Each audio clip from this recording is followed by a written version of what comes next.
Pertanyaan begini, benarkah cerita ustaz-ustaz tentang Imam Mahdi yang sudah meninggal sekarang, atau ada anak yang akan dibunuh ini berlanjut? Yang menambah? Dajjal. Kalau melihat bala bencana yang sudah terjadi di alam semesta, saya pun yakin Imam Mahdi itu sudah ada. Cuma di mana dia? Rahasia yang punyanya. Allah yang punya dia, maka Allah merahasiakan dia. Tapi kita harus tahu ilmunya, karena Al-Mahdi itu pemimpinnya wali, supaya kenal la ya'riful wali illal wali. Tidaklah kenal wali kecuali wali. Antum harus jadi wali dulu baru kenal dia. Harus mengerti ilmu kewalian, gak mesti jadi ustad.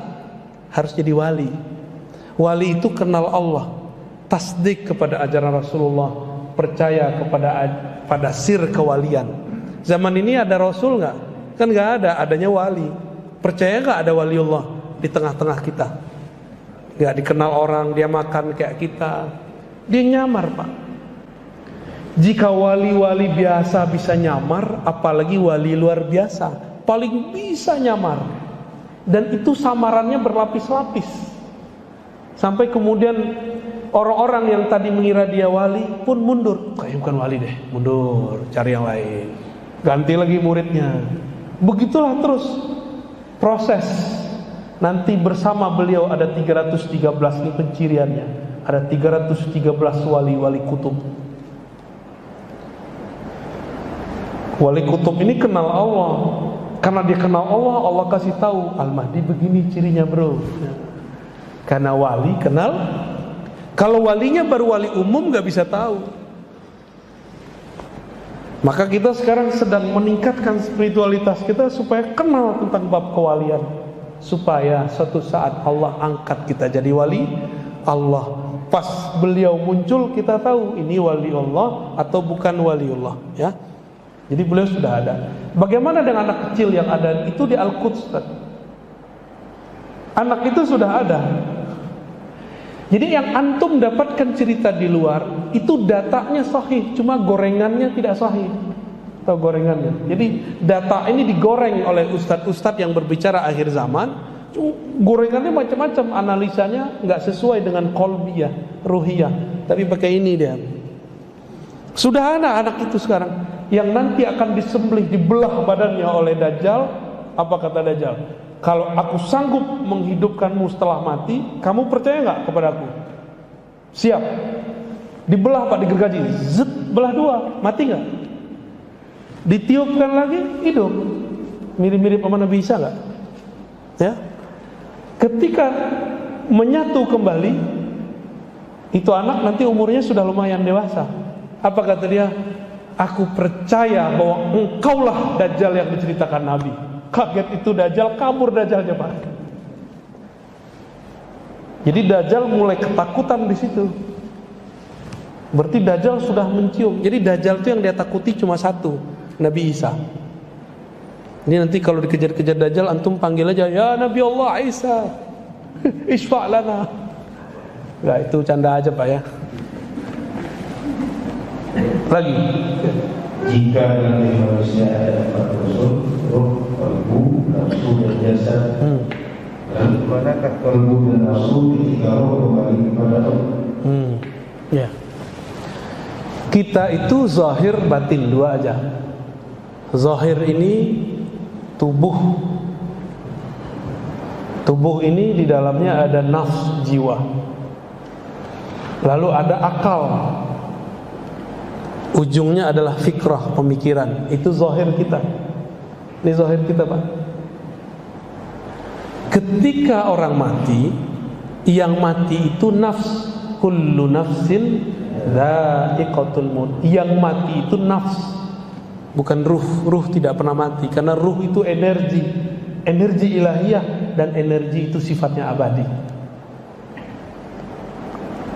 Lalu kemana dia? Tubuh ke bumi, kembali ke tanah. Kolbu itu sisi yang batin. Kolbu ini dia mengikut ke ruh. Kolbu mengikut ke ruh. Jadi kemana ruh? Ruh kembali ke Allah, tapi jangan sok-sok ketemu Allah dulu. Orang mati belum langsung ketemu Allah, Pak. Ditanya dulu sama malaikat. Prosedurnya panjang. Antum mau ketemu presiden gampang atau mudah? Mau ketemu gak usah deh, gubernur susah. Harus pakai pintu belakang, lewat UZR dulu ya. Mau ketemu wali kota, bupati, mau Pak Lurah aja sekarang harus ada sekretaris lurah dulu. Masa mau ketemu raja alam semesta mati langsung ketemu? Enggak. Ada proses-proses. Hanya kekasih-kekasihnya yang ruhnya langsung dipulangkan ke hadirat Allah. Kalau orang-orang biasa ikutin dulu prosedur imigrasi barzakh, ditanya terus. Itu pertanyaan sekali Pak, tapi rasanya 1000 tahun bagi orang yang tidak taat. Pertanyaannya sekali, rasanya sebentar bagi orang yang Allah izinkan menjawabnya. Itu nggak bisa dihafal. Amalkan aja dari hari ini. Ya, maka pagi-pagi, sore mau tidur, bangun tidur, baca syahadat, baca raditu billahi robba wa bil islami dinan. Ya, lanjut. Apakah amalan membuka hijab mata batin juga akan membuka hijab ruh? Untuk apa buka mata batin? Mau baca isi hati orang? Kita itu nggak penting buka-buka batin untuk baca-baca orang. Mata batin itu gunanya supaya mata ini bisa memandang kepada ayat-ayat Allah. Mata kita nggak akan bisa memandang Allah, Pak, kecuali Allah habiskan mata kita, diganti dengan pandangannya. Baru saat itulah si hamba bisa melihat Allah. Karena tidak ada yang sanggup melihat Allah. Masih ingat kisah Nabi Musa? Baru cahaya terpercik, Nabi Musa pingsan. Antum orang-orang kayak gini mau ngelihat Allah? Belagu amat ya. Siapa ente? Mata batin, yang dimaksud mata batin yang mana? Mata batin itu ada mata kolbu, ada fuad, ada sir, ada ruh. Itu mata yang mana? Kolbu dibuka dengan zikrullah, fuad dengan bertadabbur, lub dengan pengetahuan inti, sir dengan ma'rifatullah. Atau kita ulang, qalbu dengan nama Allah, fuad dengan fi'lullah, lub dengan sifatullah. Pusing kan? Sir dengan ma'rifatullah. Kira-kira begitu kalau dirumus-rumuskan. Itu pembukanya. Ya. Cukup besar. Ada lagi? Ada.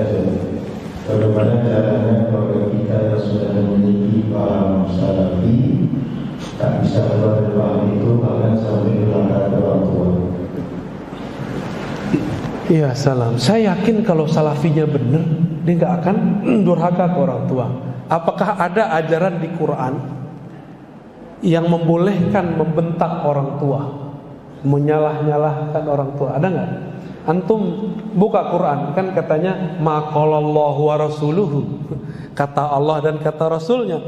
Dalam surat Luqman dikatakan, jika orang tuamu mengajak kepada selain Allah, ya, fala tuti'huma, jangan ikuti keduanya, wa sahibhuma fid dunya ma'rufa, tetap bergaullah dengan mereka, sikaplah mereka, beradablah dengan mereka dengan adab yang terbaik. Ini baru beda faham. Di Quran itu beda agama, Pak. Orang tuanya ngajak syirik, itu gak boleh dibentak orang tuanya.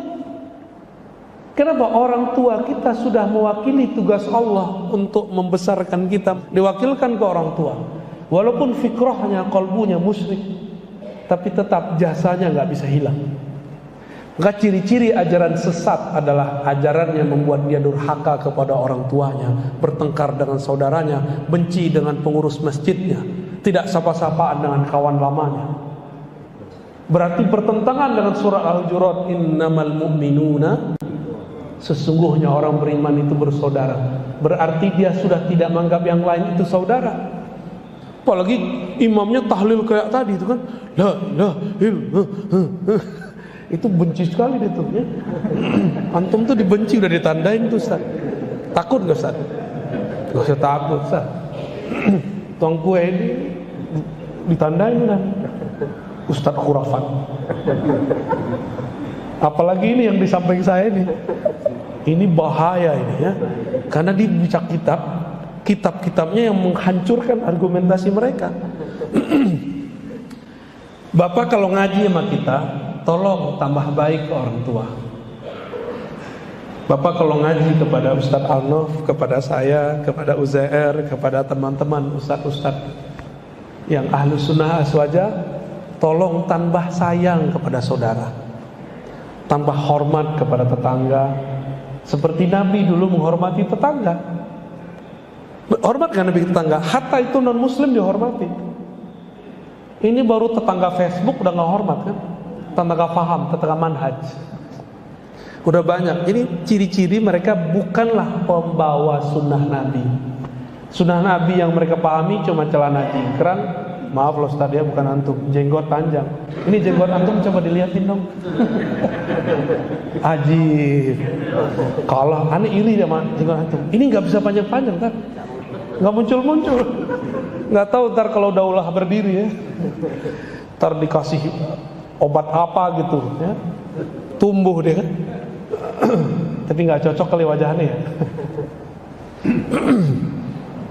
Ciri-ciri orang ahlus sunnah, dia tambah baik kepada hamba-hamba Allah. Udah itu aja. Ya. Akhiran. Kenapa pentingnya bersahabat dalam belajar? Karena sebagian ustaz justru ustaz meremehkan sahabat. Orang yang meremehkan sesuatu karena dia tidak kenal nilai sesuatu itu. Orang yang membenci kita karena dia tidak kenal kita. Tapi orang-orang yang berharga, orang-orang yang tahu nilai dirinya, dia merasa terhina nggak ketika dihina orang? Maka orang yang mengerti ilmu sanad jangan merasa diremehkan ketika ada orang meremehkan dia. Percaya diri. Al-isnad minad din, kan gitu kita sudah sering baca. Udah hafal belum? Gak hafal-hafal ya? Itu Buya Alnof udah berbuih mulutnya baca itu tuh. Bersanad, berguru bagian dari agama. Maka kemarin waktu di Kampar ada ustadz juga nanya di MUI, apa sih penting sanad? Jawabannya cuma satu, karena dia ustadz jawabannya cukup satu kalimat, al-isnad dhamanun. Sanad itu garansi kebenaran. Bapak ini ngaku keturunan Raja Pagaruyung, Raja Bengkalis, Raja Malaka, Raja Johor, Raja apa lagi? Raja Siak. Ada lagi? Kerajaan-rajaan. Untuk membuktikannya pakai apa? Pakai ngaku-ngaku. Lihat nih hidung saya nih, ini hidung saya nih, mirip kan nih? Begitu nggak? Enggak begitu cara mengakunya.